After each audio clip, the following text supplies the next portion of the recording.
One of the things people have asked me to do is a kind of postmortem on Rogue Elements, the first short film that we financed through Kickstarter a couple of years ago. I've talked about it on live streams a bunch of times since the film came out, but I've never really taken the time to get my thoughts in some kind of order. What worked, what didn't, and what I'd do differently next time. So, let's do it right now, shall we? First, the positives, because I think there are a lot of things that worked out really well with this movie. In terms of the look and feel, the cinematography, the fight sequences, and the sheer level of professionalism, work ethic, and commitment of everyone involved, I'm super proud of what we accomplished with Rogue Elements. This was not an easy film to make by any stretch, and although we were lucky to have some serious industry pros on board, for a lot of us this was our first real experience working on a project of this scale. It was definitely a learning experience, sometimes a harsh one, but it was absolutely worthwhile. The support that we got from the backers and the steady stream of updates, interviews, live streams, and behind the scenes insights we were able to give them were absolutely top tier, and I've got no regrets about how any of that stuff was managed. Anyway, that's enough sucking my own dick. Let's talk about the lessons that I learned from this film. 1. Making movies is expensive. And I don't mean Electric State kind of expensive where you spend $320 million to make something that looks like a direct-to-video sci-fi movie. I mean, making films at any vaguely professional level costs way more than you could imagine. We ended up with £270,000 from the Kickstarter after all the various fees and taxes were deducted, which meant we could afford to hire professional actors and crew. Great stuff, but the thing is, the moment you cross that invisible line from a fun little amateur project into an actual legit production,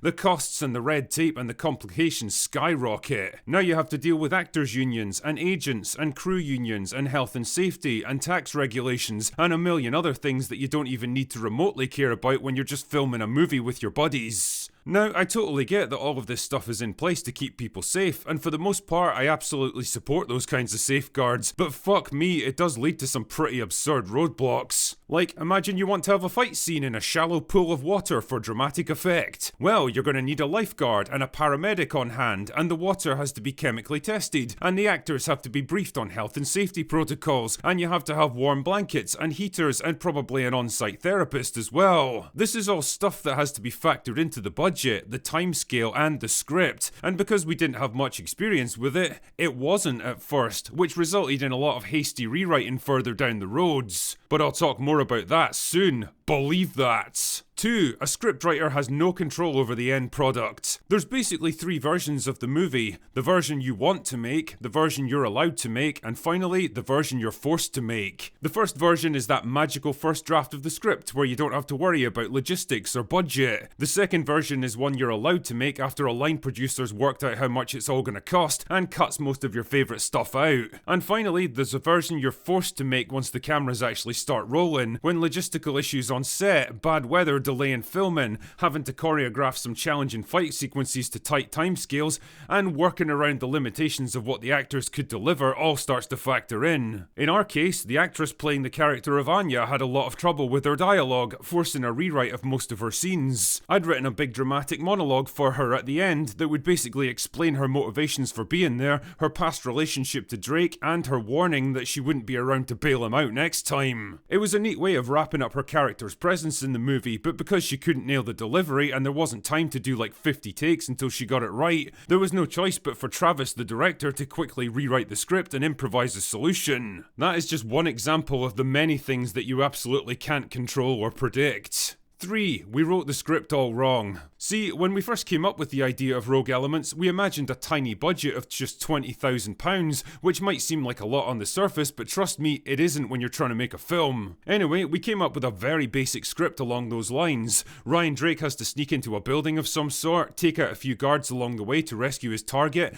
and eventually runs into Anya, who also happens to be there for reasons of her own. It was a simple but effective way of bringing together the 2 main characters from the books, with a little bit of action and a hint of the intrigue and mystery that's one of the hallmarks of the series. And the whole thing was designed to be wrapped up in about 15 minutes. That's great and all, but once we realised we now had like 10 times the budget we'd originally asked for, it was pretty obvious that a simple 15-minute short wasn't going to cut it. People were going to expect a lot more from us, and so we put a lot of pressure on ourselves to keep going bigger and more ambitious. So we began adding things to the script. More characters, more layers of intrigue, and especially more references to people and events from the books. And I think in retrospect, this is where we went a bit wrong with Rogue Elements, because most of the audience weren't familiar with the books and so didn't understand most of the references and allusions to past events. The result is that it all just became a bit bloated and confusing, dumping a lot of information on them and expecting them to just roll with it. They didn't really understand who Anya was, for example, or her relationship to Drake, or the history between the characters that forms a major part of the film. And the rewrites we were forced to do on set certainly didn't help the situation. Also, the idea of taking a simple script designed to be shot quickly and efficiently and bolting more and more stuff onto it to bulk it up was a fundamentally bad approach to script writing. Looking back now, it would have been much better to just scrap the whole concept and build an entirely new story from the ground up. That right there is a very important lesson that we learned. Number 4, this movie was always going to be polarizing. Let's be honest here, when you're a YouTuber that criticizes movies for a living, you're always going to be divisive, and that attitude is going to bleed over into everything that you make. Fans of my channel were probably going to be more forgiving towards a film like this and root for it to succeed, whereas people who just hate me and want to see me fail at everything were always going to find reasons to shit on Rogue Elements no matter how good or bad it was. And well, if it makes them feel better about themselves to tear apart something like this without ever taking the risk of making anything of their own, fair enough I guess. That being said, I have been lucky enough to get some actual good faith feedback, so I've tried to compile the most consistent issues here. The first is that the film looks and feels cheap, and I've got to admit, my initial response to this is, no shit, it cost less than most movies spend on catering. The more detailed response is that out of the £300,000 we raised on Kickstarter, about 30,000 of that was lost right off the bat, partly because of taxes, partly from Kickstarter taking their fees, and partly because inevitably a few of the pledges ended up failing or getting revoked. So in the end, we had 270 grand to spend, which isn't a whole lot when you're making a 40-minute short film with a large crew and several pretty challenging action sequences, all of which eat up a lot of time and budget. Should we have scaled back the action to focus more on character? Possibly, but then we did promote it as an action thriller, and I suspect we'd have been criticised for making something too conservative and boring. I mean, sometimes expectations can be a little bit difficult to live up to, I guess. I think some people genuinely thought we were going to produce a Michael Bay action movie in a fraction of the time and with a budget that's literally 1,000 times smaller. All I can say is that we squeezed every penny we could out of this one, and we pushed the limits of what we could do on this kind of budget because, well, we needed to understand what those limits actually were. Rogue Elements was a test to see what we could achieve with limited resources and how best to go about it, and in that sense it absolutely did what it needed to do. The second criticism is that I was a bit of a hypocrite for writing girl bosses into this film when I'd spent so much time calling that shit out in Hollywood movies. And to this, I'd suggest rewatching the film a little bit closer. You might just be surprised by what you see. For example, Anya's big fight scene happens in the warehouse near the end, where she takes down several operatives using a combination of a knife and close-range gunfire. How does she manage this? Because they've just been hit with a stun grenade that went off right in the middle of the room. Most of them can barely even see or hear at this point, never mind fight, so that gives her a tremendous advantage. The other example is Frost's rooftop fight scene against Kroger, where he's clearly way bigger and stronger than her, but doesn't just immediately knock her out. Girl boss much? Well, again, if you actually pay attention to the fight, you'll notice that she's never once portrayed as a match for him physically and has to resort to weapons and ambushes to try to even the odds. Even then, she's barely able to hold her own and soon gets cornered and overpowered